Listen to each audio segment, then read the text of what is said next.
ভাই তুমি কি জানো, ফ্রি ফায়ার গেম খেলতে খেলতে আমরা আমাদের জীবন থেকে কি হারিয়ে ফেলতেছি। যে সময়গুলোকে কাজে লাগিয়ে আমরা নতুন নতুন কিছু শিখতে পারতাম, পরিবারকে সময় দিতে পারতাম, নিজের স্বপ্ন গড়তে পারতাম, সেই মূল্যবান সময়গুলো আমরা মোবাইলের মধ্যে একটা হারাম ইলুমিনাতি ফ্রি ফায়ার গেমের পিছনে নষ্ট করে ফেলতেছি।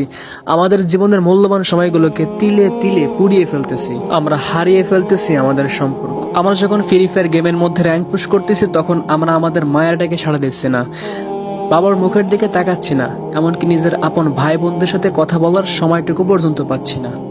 আর সব থেকে বড় ক্ষতি কি হচ্ছে জানো? টাকা। ডায়মন্ড কেনার জন্য, স্কিন কেনার জন্য আমরা পকেটে শেষ টাকাটুকু পর্যন্ত একটা অনর্থক হারাম গেমের পিছনে নষ্ট করে ফেলতেছি। ভাই, ফ্রি ফায়ার গেম খেলতে খেলতে তুমি তোমার নিজের স্বপ্নকে পুড়িয়ে ফেলো না। আজ যদি এই মূল্যবান সময়টা পড়াশোনায়, কাজে শেখায় বা নিজের ট্যালেন্ট গড়ায় কাজে লাগাও, তাহলে তুমি শুধুমাত্র গেমে নয়, নিজের জীবনের যুদ্ধেও জয়ী হতে পারবা। তাই আমার কলেজের ভাইয়েরা, আজ থেকেই জেগে ওঠো। তোমার মধ্যে লুকিয়ে থাকা গুপ্ত প্রতিভা আজ থেকেই তুমি জাগিয়ে তোলো। নিজেকে ভালোবাসো, নিজের পরিবারকে ভালোবাসো, নিজের স্বপ্নকে ধরা দাও।